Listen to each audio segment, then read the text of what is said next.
Before we get back to the other series, I want to show you some solid connections to biblical symbolism that Ephraim has to Freemasonry. And it's going to be this connection that they have to the black and white checkerboard. As we view this scripture, it's also going to reveal exactly what I'm telling you that the great work of Freemasonry is. And you'll understand when I read it. My hope is that this little bit of information here will help to broaden your scope of the series that I'm working on about witches and wizards. I'm going to be reading from chapter 7 of the book of Hosea. Once I finish these few videos here and give you the insights, I'm going to return to the other series and finish it up. Let's go ahead and read from chapter 7 of the book of Hosea. Listen closely.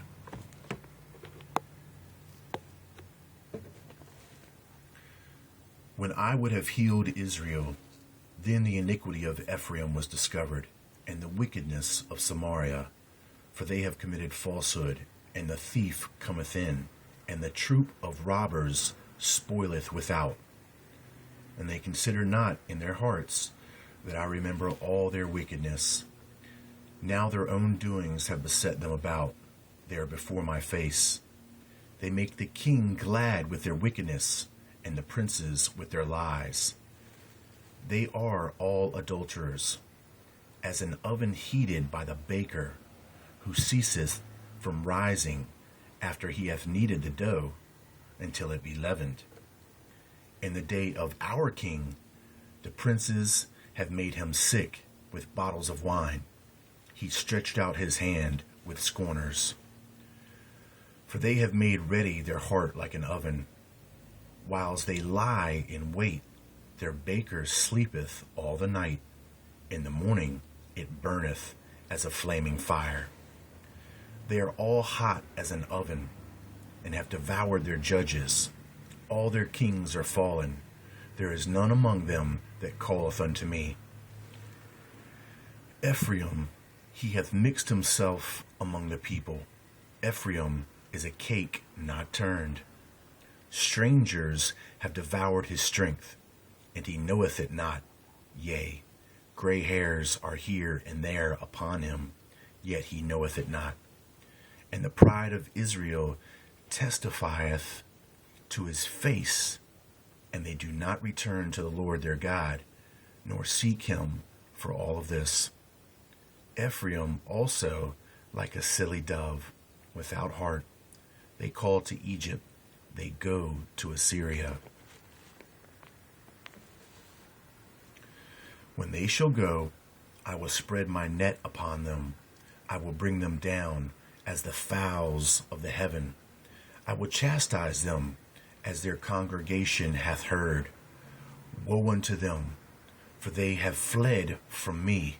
Destruction unto them, because they have transgressed against me. Though I have redeemed them, yet they have spoken lies against me. And they have not cried unto me with their heart, when they howled upon their beds. They assemble themselves for corn and wine, and they rebel against me. Though I have bound and strengthened their arms, yet do they imagine mischief against me. They return, but not to the Most High. They are like a deceitful bow. Their princes shall fall by the sword for the rage of their tongue. This shall be their derision in the land of Egypt.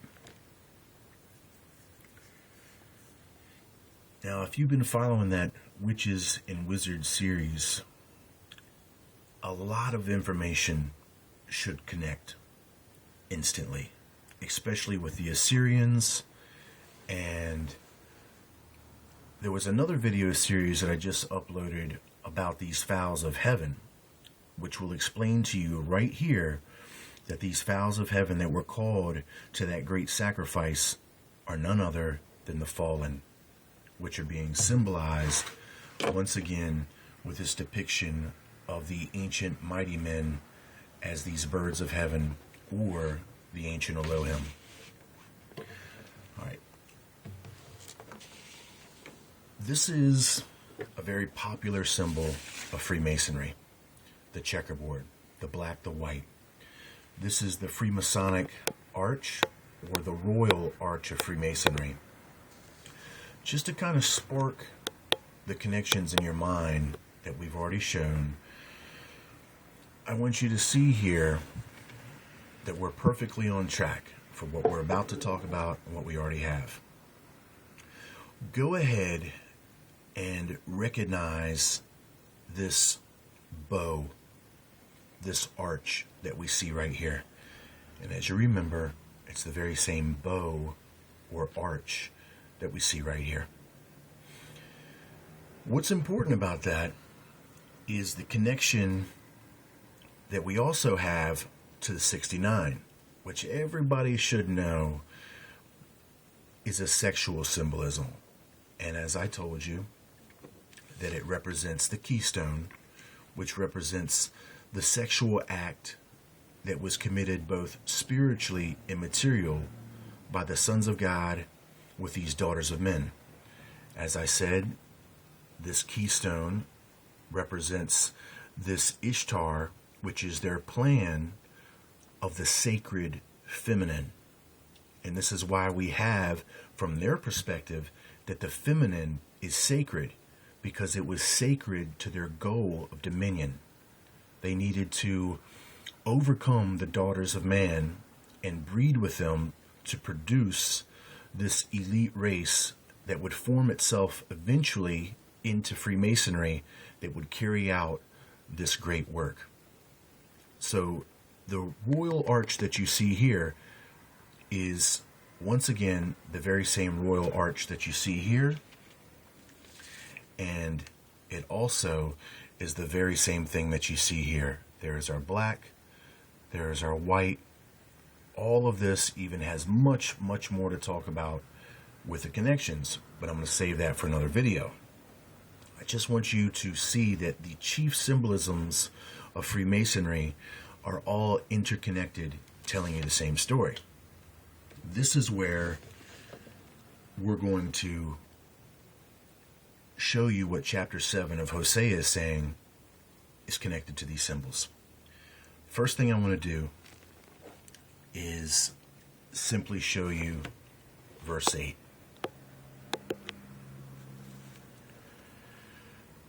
Ephraim, he hath mixed himself among the people. Ephraim is a cake not turned.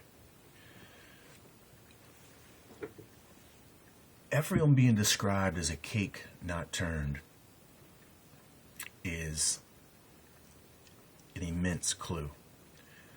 A cake that is not turned is black on one side and white on the other. This would align itself to the very cakes that they were making, false Israel, unto the Queen of Heaven in the book of Jeremiah.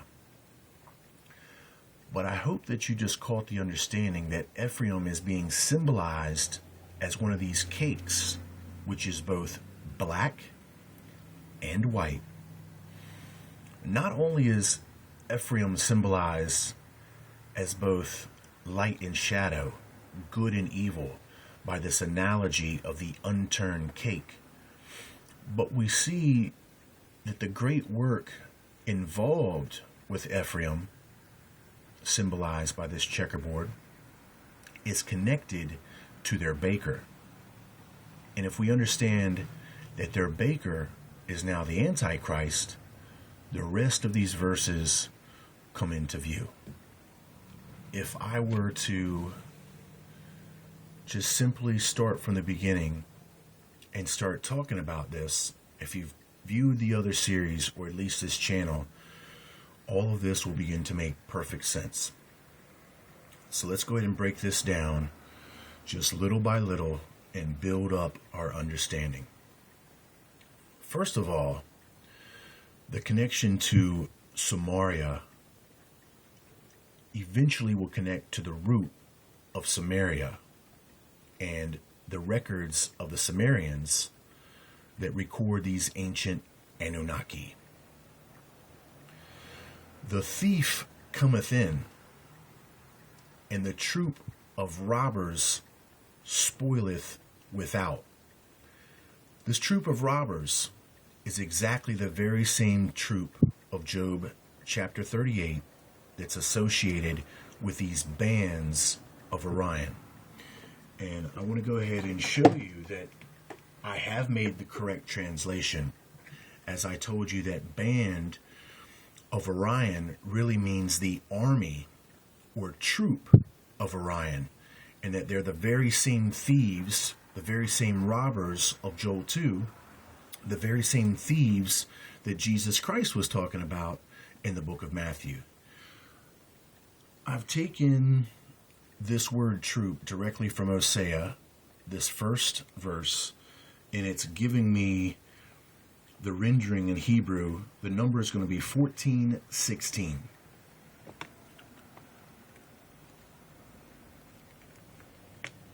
And we see a crowd, especially of soldiers, army, band of men, company, troop of robbers. That is exactly the army of Joel 2. Exactly. And there's your proof. And they consider not in their hearts that I remember all their wickedness. Now their own doings have beset them. They are before my face. They make the king glad with their wickedness. Now who is this king? Well, it's Revelation 9:11. It's none other than Apollyon. It's the fallen prince of this world. It's the devil. It's Enki. And the princes with their lies. Now who are these princes? Well, the princes are the sons of God. Prince is a son of the king. The sons of God are the original princes of the Father in heaven. But once they rebel, they line themselves up with the fallen prince as their king, because they themselves are considered the sons of God, who is the king. They also carry the title of princes, or in other words, sons of the king. So this is the fallen sons of God from Genesis 6, who we're seeing further symbolized as these ancient mighty men of Ashur and even Assyria, which is connected to the symbolism of Babylon. They are all adulterers, as an oven heated by the baker. Now who's the baker here? The baker is the fallen prince, Apollyon, the devil, Enki, who ceaseth from raising after he hath kneaded the dough until it be leavened. Huge clue. They're telling you that their baker, their king, cannot rise until the whole system is leavened, until this whole system becomes corrupted. And as I told you, that's about breaking the seal. In other words, the straw that broke the camel's back. And as you know, that a camel in symbolism can go a long time through the desert because it can retain its water. This water would be the word of Jesus Christ. They're trying to completely obliterate the memory, the need, and the want to understand the love and the mercy of Jesus Christ.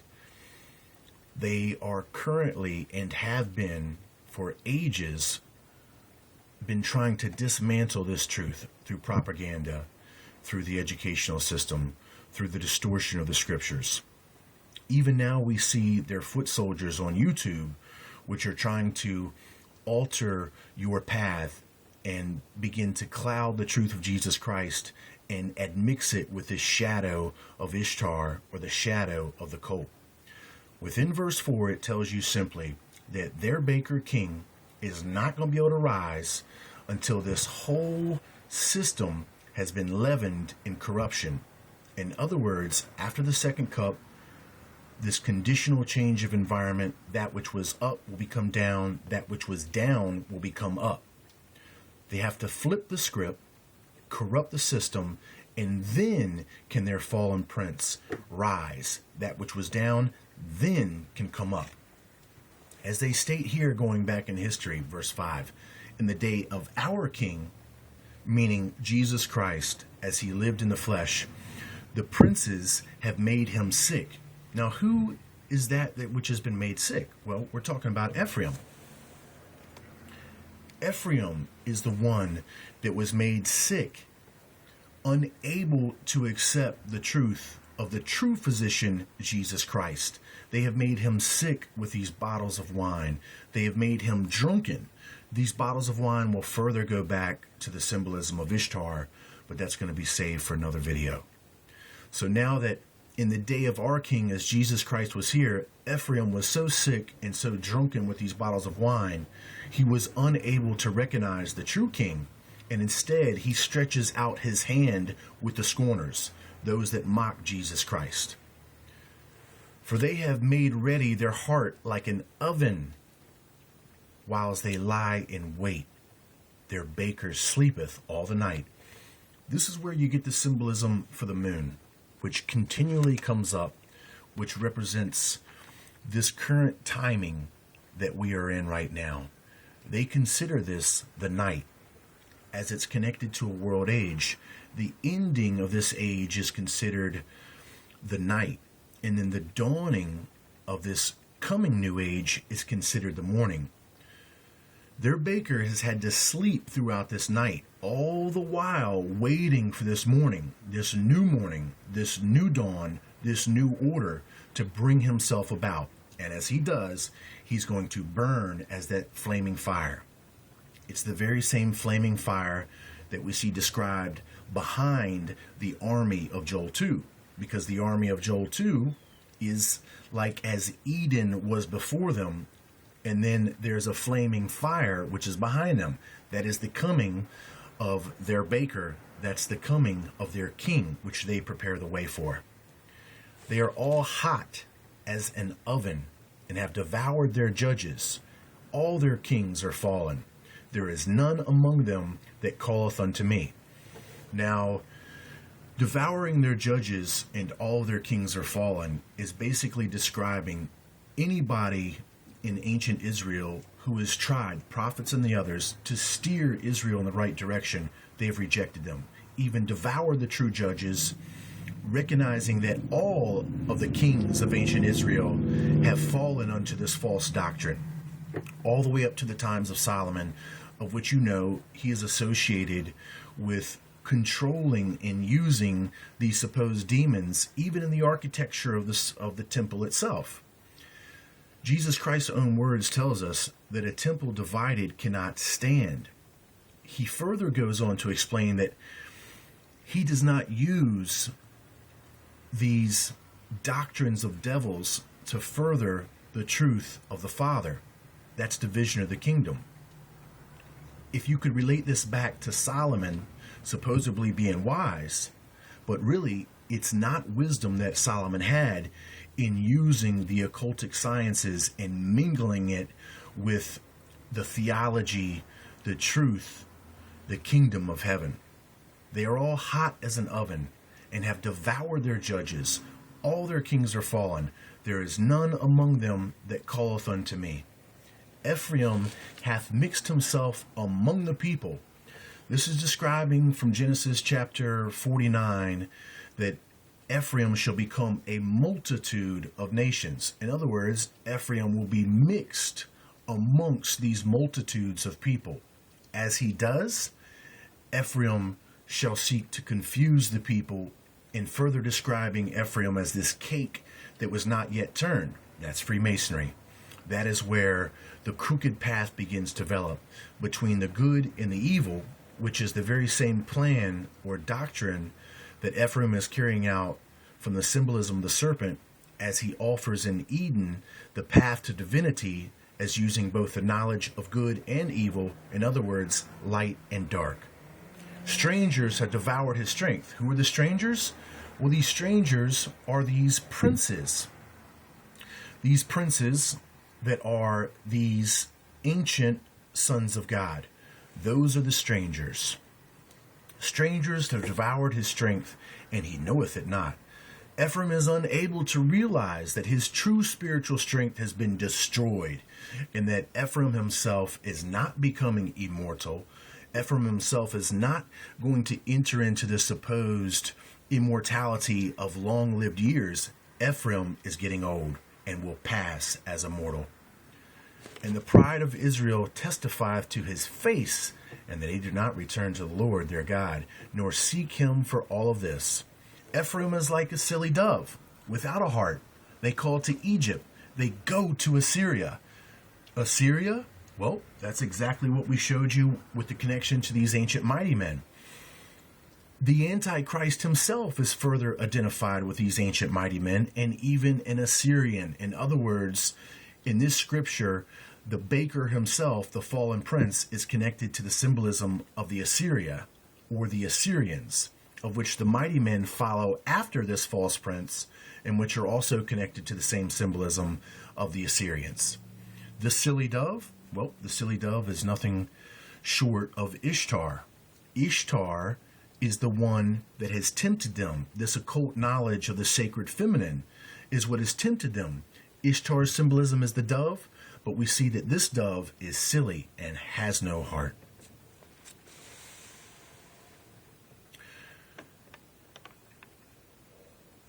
And we explain this portion to you.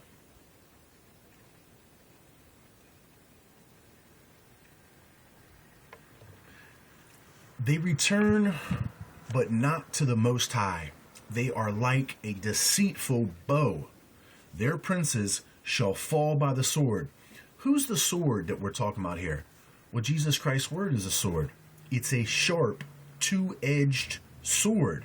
Why is it two-edged? Because it needs to smite those of both the light and the shadow that are using this information corruptively, to corrupt others. This sword is the very word of Jesus Christ, which shall smite them. The bow, which is deceitful, is the very same bow that you see here. This connection to the symbolism of the Royal Arch of Freemasonry. Now, to crack that egg open and to understand, we would have to go to another video series. But I do just want you to see here that this is the bow that is deceitful. It is connected continually within all of their symbolisms, which is connected to the great work, which is very deceitful here. They return, but not to the Most High. They are like a deceitful bow. Their princes shall fall by the sword. Now, these princes are the princes that they're trying to bring back into the material world, which is the army of Joel 2, which is also connected to these princes of the Medes, which is associated with the Antichrist in the book of Daniel. The prince of the Medes, if you look up, are considered Aryan kings. And this will further connect us to this Aryan coup d'etat that we see trying to take over the biblical truth of history. As I said, you can relate the symbolism back all the way to the Garden of Eden, to everything in between, to where we are right now with this white power, as it's connected to Hitler and his Aryan nation, of which he was trying to bring about this master race. If you can put all those symbols together as it's connected to the English Ephraim, it should be no secret. We are dealing with an Aryan coup d'etat. Now here is where we have the symbolisms that will show you the connections between this checkerboard of the black and white. Now, if we were to just simply move from one section of this foursquare and begin to show you all of the symbolisms that it begins to advance into, and if we were to just look with a little discernment, there's our Nazi swastika, which can be found right here within the symbolic understanding of this dark and light knowledge that they are using. In other words, the same knowledge that was given by the serpent, this division of knowledge into good and evil. This symbolism here can be found within the Vril Society's symbol of this circle, which has within it that swastika. If you followed just these central crosses here, there's our swastika, and then also here is our crooked path of the lightning. And at the very same time, it makes up the 3, the 33. It makes up the lightning, which now will begin to make up the sides of the ziggurat, which is the pyramid. Now, this pyramid of the ziggurat is connected to sacrifice. It's the very same pyramid that is connected to the sacrifice of the Sandy Hook. Whether you believe it was an actual sacrifice of children or not, the whole idea of this event, as it's promoted through the media, is to raise the fear vibration of the people. So at this point now, the fear vibration of the people is raised, whether the event was real or not. So the outcome is what they're looking for. Remember, they continually tell you that the end justifies the means. So they're all about this end result of their propaganda through the media, which is to raise the fear vibration, which will begin to distort the seal, which will disturb the waterline, which is what they're sealed in, to allow them to come through. Once you can disturb the water, the seal, these beings will then be able to make it through. The ziggurat is also telling you the very same thing. We have a dark path and we have a light path that they're trying to unify to reach this central point of their supposed stairway to heaven, their supposed immortality, their supposed golden age. In other words, they're walking the crooked path, the double, to the path of their divinity. At this point, you should be able to make the connections with the symbolisms that I showed you. You can see how even the symbolism of the band of Orion, which comes directly from this central symbol that looks also like a backwards N and also at the same time a Z, with this arrow that is coming up. That is these beings that are trying to rise. That is this place, this civilization that they consider the material Zion, which is underneath the North Pole. The symbolism also relates to Iris, which is Isis, which will in turn connect back to Ishtar, which will in turn connect back to the eyeball. And if you know something about the iris of the anatomy of the human eye, the iris is the muscle that controls the pupil. The pupil is dark. So the pupils of darkness are the occult masons who are being controlled by the occultic muscle and being given the task of how much light they're going to let into this world. And at the same time, how much darkness they're going to expose to this world. The window to the soul is through the eyes. This occultic symbolism of the eye goes much, much deeper than most people understand. So Iris would now connect back to the symbolism of the eye, which connects to Isis, which then connects to Ishtar, which is the one that is deceived through the sights, the very sons of God themselves. I'll be back.